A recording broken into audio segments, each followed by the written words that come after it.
जय हिंद दोस्तों। आज की क्लास में हम आपको पढ़ाएंगे यूपी पुलिस कांस्टेबल के लिए भारतीय कृषि। ये आपके सिलेबस में अलग से एक टॉपिक दिया हुआ है भारतीय कृषि। तो हम डेली डेली एक एक टॉपिक समाप्त करेंगे, इस प्रकार से पूरा जीएस समाप्त करने वाले हैं।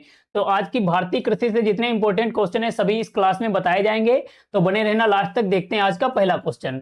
भारत के कुल क्षेत्रफल का लगभग कितना भाग कृषि के अंतर्गत आता है? बताइए जो टोटल क्षेत्रफल है भारत का उसमें कितने परसेंट हिस्से पे कृषि की जाती है? लगभग 51% हिस्से पे। कितनी? लगभग 51.7% होता है। लगभग 51.7% भाग पे की जाती है कृषि। नेक्स्ट क्वेश्चन देखिए, भारत में कृषि जनगणना कितने वर्ष बाद होती है? भारत में कृषि की जो जनगणना होती है यह कितने वर्ष बाद होती है? 5 वर्षों के बाद होती है। कृषि की जनगणना 5 वर्षों के बाद में होती है।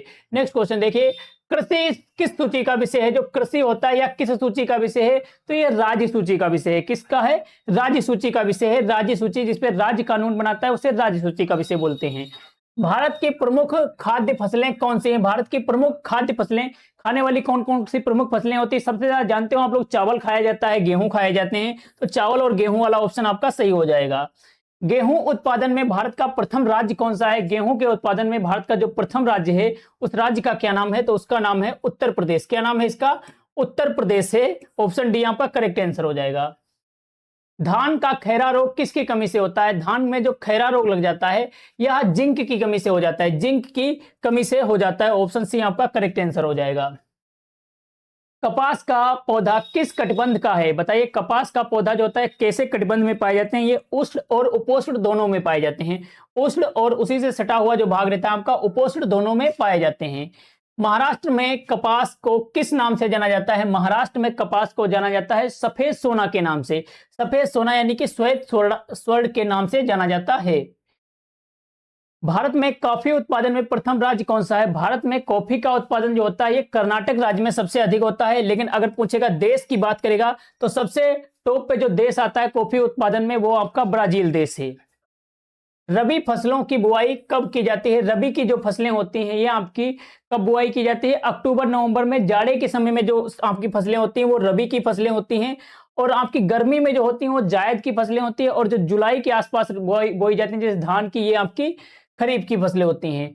भारतीय कृषि अनुसंधान संस्थान कहाँ स्थित है? भारतीय कृषि अनुसंधान संस्थान जो है ये नई दिल्ली में स्थित है। कहाँ स्थित है? नई दिल्ली में स्थित है। केंद्रीय तंबाकू अनुसंधान केंद्र कहाँ स्थित है? केंद्रीय तंबाकू अनुसंधान केंद्र जो होता है ये आपका राजमुंद्री आंध्र प्रदेश में है। राजमुंद्री आंध्र प्रदेश में है। केंद्रीय वनस्पति अनुसंधान संस्थान कहाँ स्थित है? केंद्रीय वनस्पति अनुसंधान संस्थान जो होता है ये आपका कहाँ पड़ता है? तो ये आपका कहाँ पड़ता है? लखनऊ में पड़ता है। लखनऊ में पड़ता है। नाबार्ड का मुख्यालय कहाँ स्थित है? नाबार्ड का मुख्यालय जो होता है आपका मुंबई में पड़ता है, और ये एक बैंक होती है। क्या होती है? बैंक होती है, जिसकी स्थापना कब हुई थी? 12 जुलाई 1982 को। 12 जुलाई 1982 को हुई थी। केंद्रीय चावल अनुसंधान केंद्र कहाँ स्थित है? केंद्रीय चावल अनुसंधान केंद्र पूछेगा तो वो आपका कटक उड़ीसा में पड़ता है। लेकिन अंतरराष्ट्रीय की बात करेगा तो अंतरराष्ट्रीय जो चावल अनुसंधान केंद्र है वो कहाँ पड़ता है? मनीला में पड़ता है। मनीला जो कि फिलीपींस की राजधानी है। केंद्रीय डेयरी अनुसंधान संस्थान कहाँ है? डेयरी अनुसंधान जो है आपका हरियाणा में पड़ता है। हरियाणा में भी कहाँ पे? तो करनाल में। हरियाणा के करनाल में पड़ता है डेयरी अनुसंधान केंद्र। केंद्रीय गन्ना अनुसंधान केंद्र कहां पड़ता है? गन्ना अनुसंधान केंद्र जो होता है ये लखनऊ में पड़ता है। कहां पर पड़ता है? लखनऊ में पड़ता है गन्ना अनुसंधान केंद्र। झूम खेती मुख्यतः कहां उगाई जाती है? झूम खेती किसको बोलते हैं? झाड़ी को काट के जो खेती की जाती है उसको बोलते हैं झूम खेती। और ये आपके पूर्वोत्तर राज्यों में होता है। पूर्वोत्तर यानी कि उत्तर पूर्वी भारत में। उत्तर पूर्वी भारत में। अमरूद उत्पादन में प्रथम राज्य कौन सा है? अमरूद के उत्पादन में जो प्रथम राज्य है वो आपका उत्तर प्रदेश है। कौन सा राज्य है? उत्तर प्रदेश है अमरूद के उत्पादन में नंबर 1 पर। भारत में हरित क्रांति के जनक कौन है? भारत में हरित क्रांति के जनक पूछेगा तो आप बनाओगे किसको? एमएस स्वामीनाथन को। भारत में एमएस स्वामीनाथन ने 1966 से लेके 1967-68 तक आपकी ये हरित क्रांति हुई। हाई यील्ड वेराइटी के बीज प्रयोग हुए। हाई यील्ड वेराइटी के बीज प्रयोग हुए, और गेहूं की खेती में सबसे अधिक उत्पादन बढ़ गया था। गेहूं के उत्पादन बढ़ गया था। पंजाब और उत्तर प्रदेश का जो आपका क्षेत्र पड़ता है वहां पे सबसे पहले ये लागू की गई थी। सेरीकल्चर का संबंध किससे है? सेरीकल्चर होता है सिल्क उत्पादन। सिल्क मतलब रेशम कीट पालन। रेशम कीट पालन से संबंधित है सेरीकल्चर। मधुमक्खी पालन को क्या कहा जाता है? मधुमक्खी पालन जो होता है इसको क्या कहा जाता है? इसको कहा जाता है एपीकल्चर। मधुमक्खी पालन एपीकल्चर। पीसी कल्चर होता है मत्स्य पालन, मत्स्य मतलब मछली पालन। और सेरीकल्चर तो मैंने आपको बता दिया। हर्टिकल्चर का संबंध किससे है? हर्टिकल्चर का संबंध होता है बागवानी। हर्टिकल्चर का संबंध किससे होता है? बागवानी से होता है हर्टिकल्चर का संबंध। रजत क्रांति का संबंध किससे है बताइए? रजत क्रांति का जो संबंध होता है वह किससे होता है? रजत क्रांति का संबंध होता है अंडा उत्पादन से। अंडा उत्पादन से होता है रजत क्रांति का संबंध। पीली क्रांति किससे संबंधित होती है? पीली क्रांति जो होती है ये आपकी किससे संबंधित होती है? तिलहन से। किससे संबंधित होती है? तिलहन से संबंधित होती है पीली क्रांति। श्वेत क्रांति का संबंध किससे है? श्वेत क्रांति जो होती है या किससे संबंधित होती है? श्वेत क्रांति का संबंध होता है दुग्ध उत्पादन से। ऑपरेशन फ्लड, इसके लिए ऑपरेशन फ्लड भी बोला जाता है। और इसके जनक कौन थे? वर्गीज कुरियन थे। गोल्डन फाइबर किसे कहा जाता है? गोल्डन फाइबर बोला जाता है जूट को। कहां पे इसका ज्यादा उत्पादन होता है? तो जूट का उत्पादन होता है पश्चिम बंगाल में। पश्चिम बंगाल में। लेकिन अगर पूछ लेगा सवाल कि पश्चिम बंगाल की प्रमुख फसल कौन सी है, तो प्रमुख फसल आप चावल ही बताओगे। चावल पहले नंबर पे, दूसरे नंबर पे आपका आता है जूट। दूसरे नंबर पे क्या आता है? जूट आता है पश्चिम बंगाल में। और यह सवाल पूछा हुआ है कई बार, पश्चिम बंगाल की प्रमुख फसल कौन सी है? तो वो चावल होती है। दूसरे नंबर पे जूट होता है।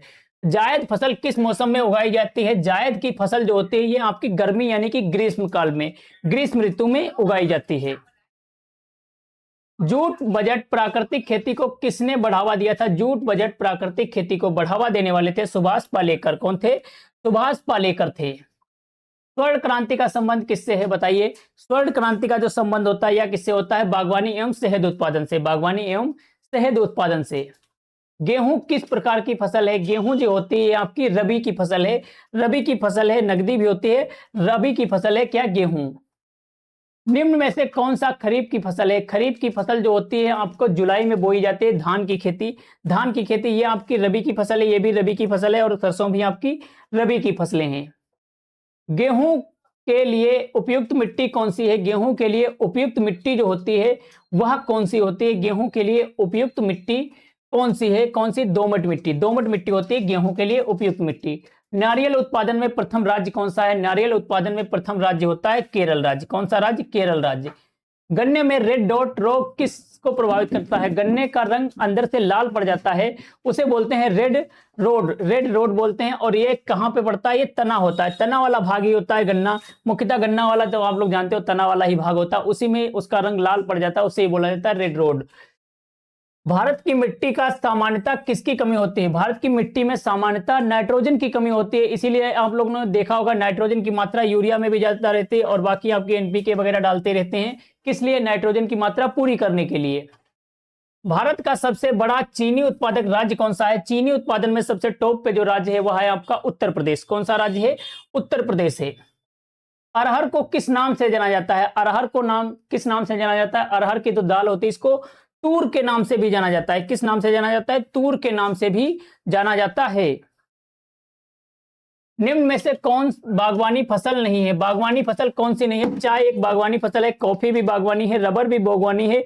लेकिन मोटा अनाज जो होता है जिसे बाजरा वगैरह है, आपकी बागवानी फसल नहीं होती है।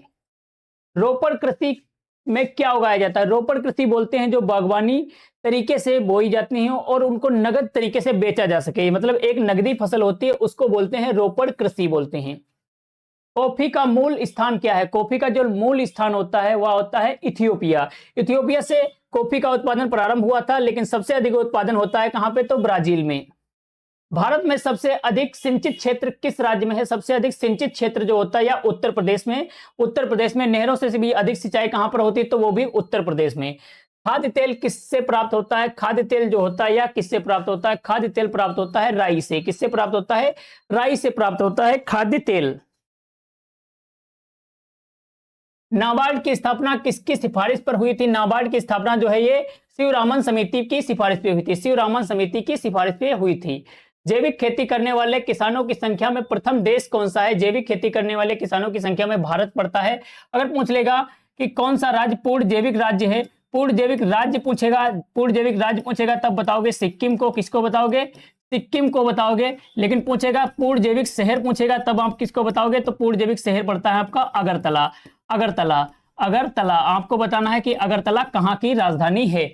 नेक्स्ट क्वेश्चन देखिए, राष्ट्रीय कृषि नीति कब लागू हुई थी? ये जुलाई 2000 में, जुलाई 2000 में लागू हुई थी राष्ट्रीय कृषि नीति। किसान क्रेडिट कार्ड योजना कब शुरू हुई थी? किसान क्रेडिट कार्ड योजना 1998 में शुरू हुई थी, 1998 में।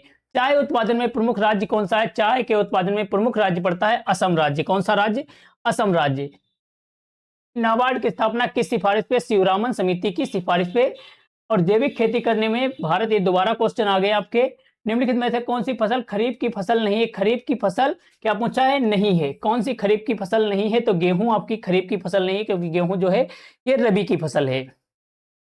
तो क्वेश्चन यहीं पे समाप्त होते हैं, मिलेंगे कल की क्लास में, तब तक के लिए जय हिंद।